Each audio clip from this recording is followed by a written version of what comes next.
Hello, and welcome to this episode of Human Rights Magazine. My name is Derek McCush. About 8 million Canadians are aged 65 and older, almost 20% of the total population. Single seniors, particularly women, are highly likely to be in poverty. 1/3 of the senior population, mostly the women, have a mobility disability. And loneliness is a significant issue for many seniors, and again, this is affecting mostly women. In this episode of Human Rights Magazine, Enid Kohler looks into these concerns and possible solutions. Realized I would not have enough money to take care of myself for the rest of my life. At the end of the day, we will all become old, and you want to have the best care possible. Le système de santé ici est vraiment bloqué. They are here, they are going to be here, they are Canadians, so we cannot exclude them. We have to start taking care of ourselves because the government isn't going to, doesn't have the will to, doesn't have the resources to. Canadian seniors, those aged over 65, are projected to make up nearly 1/4 of the national population by 2040. However, their needs often go neglected. Across the nation, Canadian seniors grapple with financial insecurity, social isolation and loneliness, and inadequate access to healthcare. Today, this podcast will explore how and why Canada's senior populations are struggling in these areas, and what solutions we can implement to support this demographic. I spoke with 4 individuals who deeply understand the challenges Canadian seniors confront today. First, we will hear from Alexis Lebrun. I spoke with Alexis Lebrun over Zoom, who is the team coordinator with Quebec-based non-profit organization Les Petits Frères, or the Little Brothers in English. With a degree in social work from the Université du Québec à Montréal, Alexis has worked with Les Petits Frères since 2021. The organization, founded in 1962 and based across 12 regions of Quebec, aims to reduce loneliness among Quebec seniors who lack strong connections to friends and family. Run primarily by volunteers, Les Petits Frères organizes social events and a buddy system between volunteers and seniors to ensure its members have companionship until the end of their lives. Here is some of my conversation with Alexis Lebrun about his work with Les Petits Frères. Ils n'ont pas d'enfants vers qui ils peuvent se tourner, donc ils se retrouvent souvent tout seuls. Alexis told me how the members of Les Petits Frères don't have many friends, family members, or other social supports, and are often completely alone.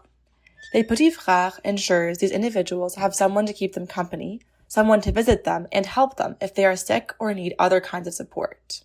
Je trouvais ça vraiment pertinent, de pouvoir essayer d'apporter un petit peu de mon expérience pour essayer de réduire cet isolement puis l'impact négatif que ça peut avoir.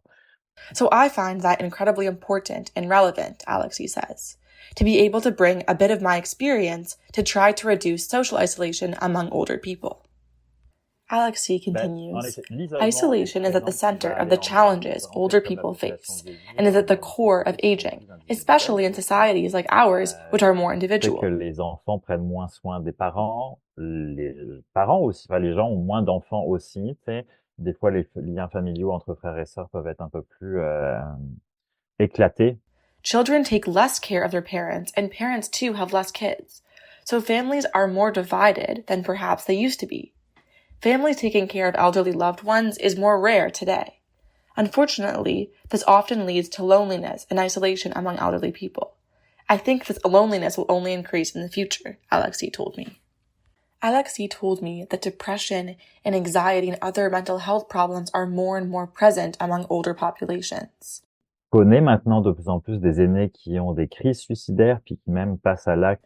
We are also seeing more and more seniors who experience suicide crises, Alexis says. Je trouve ça quand même assez terrible de se dire qu'une personne qui a vécu 70-80 ans, finalement, trouve qu'elle n'a plus aucune raison de vivre et préfère en finir que de continuer. I find this alarming. People who are 70, 80 years old who eventually find that they have no or little reason to live and prefer to give up rather than continue. I mentioned healthcare or mental health issues, which require specific support for individual specific needs, Alex C tells me. Puis c'est important, puis il y a des organismes qui sont là pour répondre à ces besoins-là, mais souvent ce qu'on oublie, c'est de prendre soin de juste le bien-être général des personnes. There are organizations that focus on these kinds of needs, which is important, but what we often forget is to take care of the general well-being of people. Je suis confortable dans ma vie, puis que j'ai encore du plaisir dans la vie. Et donc nous, les petits frères, c'est vraiment ce côté-là qu'on a choisi, sur lequel on travaille.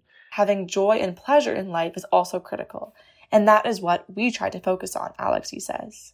It is really about the well-being of the individual, at the level of personal relationships, and at the level of mental well-being, really. De se dire, j'ai 80 ans, mais j'ai encore des choses à vivre. It is thinking about, okay, I am 80 years old, but I still have things to do and things to live for. All of our activities are centered around this idea. Les Petits Frères organizes initiatives like home visits, where volunteers visit the home of an older Canadian. The main goal within these visits is to develop a personal relationship with them. They also run activities outside of the home, such as visits to a neighborhood cafe or a holiday meal. Holiday activities are particularly important to combating loneliness, as feelings of social isolation often increase around these periods of the year. Donc, c'est vraiment, et puis vraiment l'objectif de moi bénévole, j'apporte du bonheur à la personne que je visite lorsque je suis avec elle. The main goal is for volunteers to bring joy and happiness into the lives of older persons, Alexi tells me.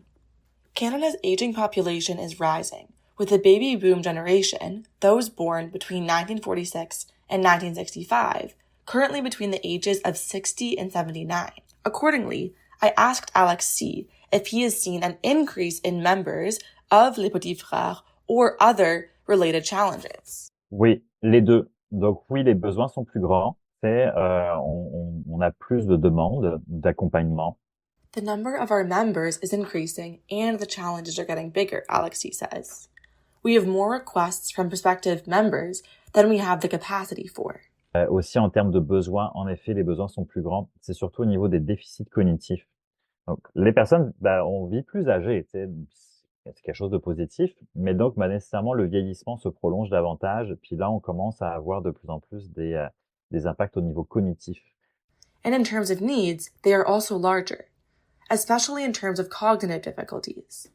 People live longer, which is a great thing, but there are also more and more cognitive challenges with that. Amidst these challenges, Alex C. and Les Petits Frères are able to bring moments of happiness to their members. When I asked Alex C. if there was a particular moment he could recall when he realized the impact of his work at Les Petits Frères, he broke into a smile and began to tell me the story of a moment of happiness between a volunteer and an older woman that showed him the power of human connection at the end of one's life. This older woman lived in a long-term care facility in Montreal and used a wheelchair, which limited her mobility. With no family members left, the only people she spoke to were employees of her long-term care home. She gradually fell into a deep depression. But when a Petit Frère volunteer began visiting her, she was able to leave the facility, taking short trips to a nearby cafe. Alex C. told me that she was able to see places she hadn't been able to for decades, which dramatically improved her mental health. Et donc, je trouve que ça vient vraiment montrer l'impact positif que des visites bénévoles peuvent avoir sur une personne. C'est qu'on reprend des activités quotidiennes, finalement, que l'aîné a perdu quand il a personne pour l'aider à faire les choses. This experience showed Alex C. the positive impact socialization can have on older adults and reminded him of the importance of his work with Les Petits Frères. Alex C. is not alone in his advocacy work for senior Canadians. Pat Dunn, founder and executive director of Ontario-based non-profit organization Senior Women Living Together, or SWLT for short, helps senior women find affordable housing. I spoke with Pat over Zoom to learn more about her story. A former public health nurse from Ontario, Pat's retirement trip to the Caribbean stopped when her husband died of a heart attack. What once promised to be several years of a relaxing retirement with her life partner no longer possible, Pat returned to Ontario, where she struggled to support herself alone. Here is Pat on creating SWLT out of her own need. So I kept looking around in Ontario and got more and more discouraged, and there was just nothing affordable. This was in 2019, 18, 19. And so I thought, well, I started reading about, I guess the lowest point was when I started reading about living in my car safely. And sadly, there is a really good, a very good website that helps people do that, which is terribly sad when you think about it. So I thought, I just thought I can't. That's not the solution in any way, shape, or form. There's got to be a better way. In 2019, Pat started an informal Facebook group, which she named Senior Ladies Living Together. Here's Pat on the early days of creating this online community. It began when Pat was seeking housemates in the Peterborough area.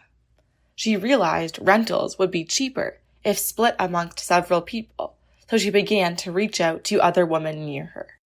I knew about doing Facebook marketing and Facebook groups, so I opened a group, and at that time I called it Senior Ladies Living Together, but the ladies got changed to women later on.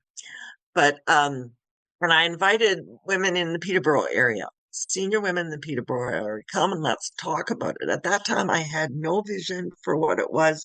All I wanted was to find myself some women to live with in Peterborough. So at the end of the first week, I thought maybe I'd get 10 members at most. I thought that I'd be thrilled if there'd been 10 members. But there were 50 by the end of the first week, 200 by the end of the first month. So I thought, okay, this is way bigger than my problem, and I better do some research. So I started to research. Pat learned that at that time, in 2019, there were some 400,000 senior single women living in unaffordable housing in Ontario. So I thought, good grief. But I got to try to help some because I can't just do this for me. So I'm working with the women in the Facebook group over time, over the next 6 months or so, asking them questions, doing polls, talking about shared living. What would it look like? How would it be good? I learned from them, and they, what was the potential foundation for SWLT. And so over time, then fast forward to now, we became a nonprofit in August of 2019. We opened a website in April of 2021, I think.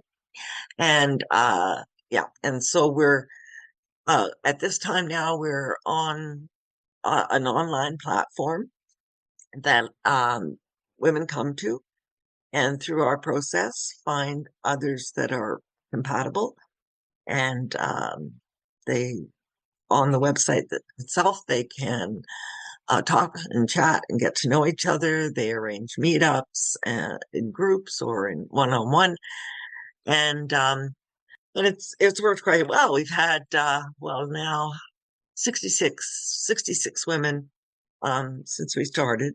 Since its foundation, SWLT has only become more necessary as rental and housing costs in Ontario have skyrocketed. The growth in the number of people living on being unable to afford things in Ontario is growing by leaps and bounds, and it's not going to get better anytime soon with all of this, tariff situation. So we all have to tighten our belts. We're all going to pull together. I could not have done what I did alone. I did that with many other senior women helping me. We have to start taking care of ourselves because the government isn't doesn't have the will to, and with the upcoming problems, doesn't have the resources to. Not only does SWLT combat financial insecurity, it also provides women with companionship. Pat, like Alexi, is concerned about loneliness among senior Canadians and is proud that her organization helps combat social isolation. Well, loneliness and need for companionship is part of what we solve with our with our option. So I have two homemates that are at arm's length for a discussion, for a chat, for a laugh, for a game, um, it's all right there at your fingertips. So, and many of women with more income, with better incomes, are joining us for that reason. They're now interested in not living alone any longer, being safer by living with others, but also the companionship. To wrap up our conversation, I asked Pat if she could recall a time when she realized the importance of her work. Here is Pat on why she does what she does. Every time a new person joins the Facebook group and starts to tell her story of, disaster after disaster, I'm humbled by the resilience and strength and the power of these women. So now I'm going to get emotional, but that all of that wisdom and strength and resilience that they've shown over their lives. Some of them were, single moms that raised their kids, worked 3 jobs to do it. So, but never jobs that got them a pension, but they stuck at those kids are now in university and off having good lives. And here's mom trying to live on, $1,500 a month. And, I work very hard at this. I work a lot of hours and every once in a while I get tired and I get discouraged. But then a story, someone calls, someone sends a message, someone writes a post in the Facebook group, and I go, oh, this is well worth doing. This has got to be done. So Pat's concerns about senior women in Ontario extend beyond financial burdens and loneliness. In fact, both Alexi and Pat are also concerned about adequate healthcare for senior Canadians, referencing Canada's healthcare system as broken and stretched. To learn more about the nation's elderly care crisis, I spoke with Dr. Leslie Charles, Associate Professor in the Department of Family Medicine in the Division of Care of the Elderly at the University of Alberta. Dr. Charles began our conversation by explaining why it is important to pay attention to care of the elderly. Seniors are the patients who take up the bulk of our healthcare system. They have the most comorbidities, they have the most doctor's visits, emergency visits, hospitalizations. So by paying better attention to their health, we can reduce some of that need and some of those costs. Dr. Charles also told me how the COVID-19 pandemic exacerbated gaps in the healthcare system, specifically for senior Canadians. So there was a huge gap in care during COVID. Obviously, it was very much so for everybody, but particularly for seniors, because they lost often a lot of all of their community support. So home care wasn't going into their homes anymore. And when that's not happening, then, they're either ending up in hospital or they're relying on their families to pick up that care that they're not getting. They weren't going to their day programs. Both the lacking interaction now with people coming into their home as well as getting out of their home. There was an overwhelming problem with loneliness, where people weren't interacting with anybody because not all seniors have families that can help support them. And this led to a lot of problems, both with mood and depression, as well as dementia. And then, of course, difficulties getting in to see physicians, both primary care and specialists, longer waiting lists. It's led to later diagnosis. Pre-COVID, I would say we had our wait list down to 3 months, which is not ideal, but it's better than 6 months to a year. But now we're pretty much at the 9-month mark, and we're just not shifting it. Obviously there's still a backlog of people needing to be seen. Now, obviously it may be compounded by the growing seniors population and number of referrals, but we're still overrun. 9 months is too long for a patient waiting for a dementia diagnosis. I asked Dr. Charles what she sees as the primary gaps in Canada's healthcare system. She told me that primary care is her area of focus right now. The biggest concerning gaps I see is one with primary care. Like, it's all over the news. Primary care is an issue for everybody, but particularly for seniors who have all these comorbidities and need regular monitoring that they're not getting. And so obviously when they don't get that, they're more likely to get sick, more likely to end up with the emergency in the hospital. And so it's really short-sighted not to fund primary care. A lot of time the funding goes to the hospitals because, at the end of the day, patients are going to end up there. They need that funding. But if you actually did more to help support those patients in the first place, not only would you save costs, but your patients would be healthier. To supplement weaknesses in the healthcare system, family caregivers often take on the burden of care for senior family members. So, there's actually immense burden placed on family caregivers. Most of the cost of caring for seniors actually falls to family caregivers as opposed to the healthcare system. They are providing care in terms of looking after activities of daily living. So that might be basic activities like helping somebody get washed, dressed, go in the bath, helping them walk, cutting up their food so they can eat. And then, obviously those patients needing that kind of care are at a higher level of burden. But then there's also things like helping them get to appointments, helping them pay their bills, or making sure they're taking their medications, getting their groceries, helping them clean the house, all of those kinds of things.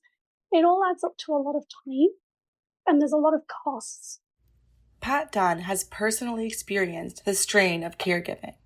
Here is Pat on caring for her housemate when she had to wait nearly 1 year for a knee replacement. She was in such horrible pain because both of her knees needed replacing. She could hardly walk. Within a year, she'd lost all her strength and she could hardly get out of bed. Finally got the one knee replaced, and then 3 months later, the other one replaced. But that process from beginning to end for me as a caregiver in the house I was stunned, because not that I didn't want to or wouldn't provide the help, but there were things I couldn't do. I can't lift my homemade up in the bed by myself. I can't do that. Pat also spoke about the financial burden to caregiving, telling me how the burden of caregiving increases with financial instability. If you have the means to, it is possible to pay for a care worker to come into the home. However, as in Pat's case, she had to shoulder the burden of care alone. It is clear from Pat's personal experience that the healthcare system does not provide adequate support for Canadian seniors today. Dr. Charles told me why all Canadians, regardless of their age, need to pay attention to elderly care. So I think it's important because at the end of the day, we will all become old, and you want to have the best care possible. It's easy to think when you're young and healthy, well, I don't need the hospital, I don't need this, I don't need that. But at some point, we all will. And so, it's all of our best interests to make sure that care is there for us when we need it. Canadian seniors at large face financial insecurity, social isolation, and barriers to accessing healthcare. But for older racialized immigrants arriving in Canada, these challenges are even more pronounced. To understand why this demographic is particularly vulnerable, I spoke with Dr. Mohammed Khan, Associate Professor at the University of Manitoba in the Faculty of Social Work. With an educational background in social work and social welfare, Dr. Khan's research focuses on economic justice for historically marginalized populations. Our conversation began by speaking about the financial well-being of older racialized immigrants in Canada. You see, take a scenario this way, that most older adult immigrants who come here at their late age, in most cases they come under family reunification category of immigration. Mostly their children or grandchildren, they invited them to come here for family reunification. And when the older adults come, mostly from Asian countries or African countries, as you know, that in a traditional social and cultural atmosphere in those areas, that they don't have those social security system built in those countries. Normally, it's a kind of extended family responsibility, that parents raise their kids, and the kids at their later age, they take care of their parents, grandparents, and mainly the extended family that who take care of their family, older member of the family. That's the traditional system in those countries.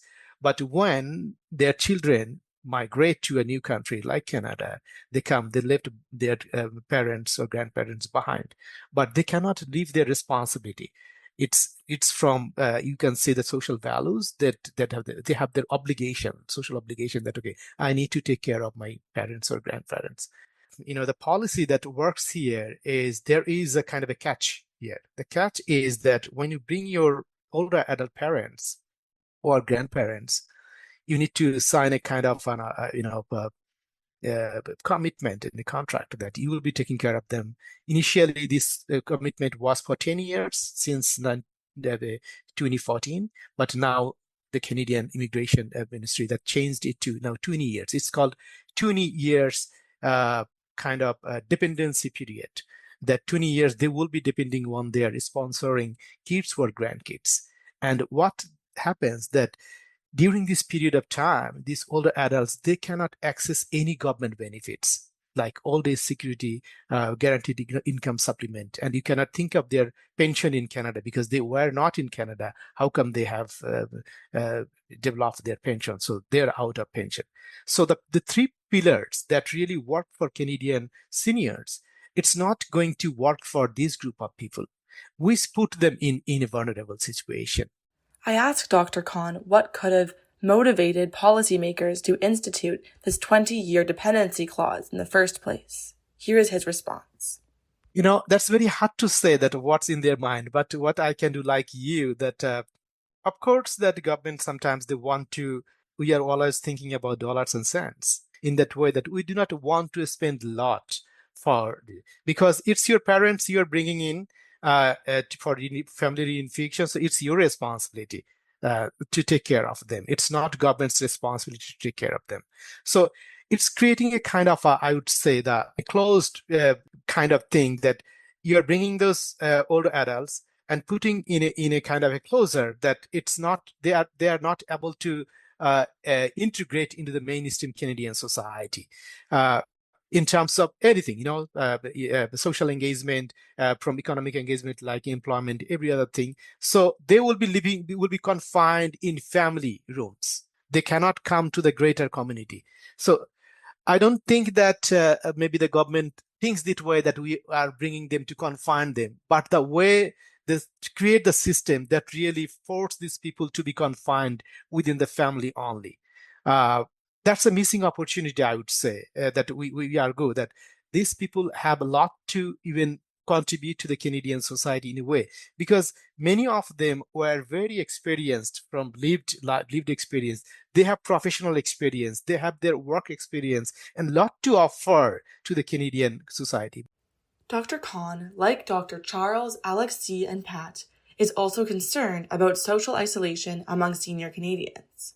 He told me how racialized older immigrants face a particular kind of isolation by remaining confined to their families' homes. Because I myself an immigrant, and I mix with my community and talk to those folks, and I know from my work and also from just talking to general immigrants, I know that it's not just that economic well-being, it hurts the general well-being as well. They experience high level of social isolation and loneliness because they have limited opportunity to mingle with anyone. They're very isolated. Maybe their kids are working outside. Maybe at the weekend they find some time. Most of them cannot even drive because they do not have driver's license. They come their older adult age, late age. You need a driver's license, and in many places in Canada, public transport is not that good that these older folk can go and access it. So they become forced to stay at home. Whenever their kids have some time, they can take them to a park or a shopping mall or a friend's house, totally depending on their kids and grandkids. their movement is even limited. So it's not just economic well-being; it's their overall well-being. And I would say that social isolation and loneliness is one of the big factors that hurts their overall well-being. To close out our conversation, I asked Dr. Kohn, what would social and economic well-being for racialized older immigrants look like? What are some solutions we can implement to support this demographic in Canada?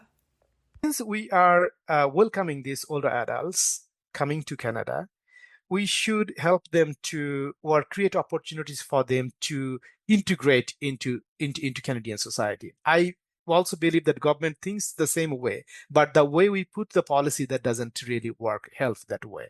Particularly this 10-year and 20-year dependency policy that really confines these older adults into a pocket. I mean, confined into the family. They cannot come outside the family, integrate into the community, into the Canadian society. So I would say from policy perspective, maybe we need to rethink about this 20-year dependency policy. This really create a kind of we versus them thing. That, okay, these are different folks. They are not. So I think we have a kind of attitude in a way that, okay, these folks are going to be burdened for Canadian economy. So let's them put aside and it makes them the responsibility for their families like children. It's not the responsibility of the Canadian government. I think we should move away from this kind of attitude. Rather, we should, okay, these folks are coming to Canada and let's welcome them and help them to integrate into Canadian society and believe in that they also have a lot to contribute to the Canadian society in many ways. They can contribute to their family, they can contribute to the community, but we need to give them the opportunity to contribute. I think we need to pay special attention to this group of people because they are here, they are going to be here, they are Canadians, so we cannot exclude them. It is clear that Canada's senior population is not receiving the support it needs to maximize its economic and social well-being. Activists like Alex C. and Pat, and academic researchers like Dr. Charles and Dr. Kohn are sounding the alarm bell about Canadian seniors' vulnerabilities.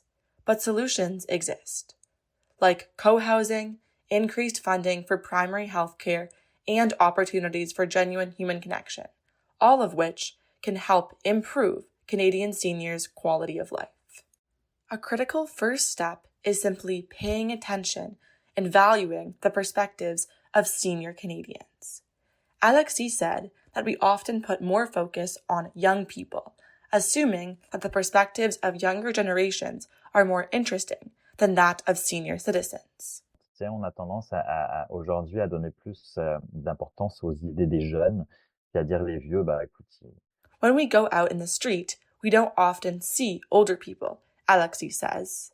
They become invisible, their needs and desires fading into the background as they age.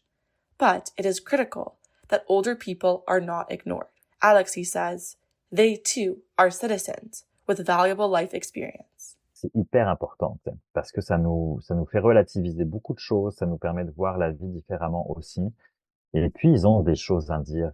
Il faut vraiment les écouter.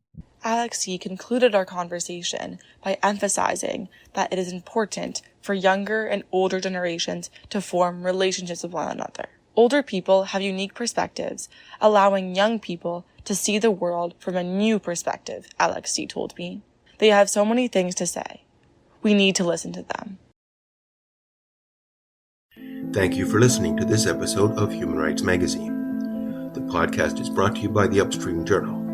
I invite you to consider supporting the program and the magazine with a contribution through PayPal as you explore other episodes.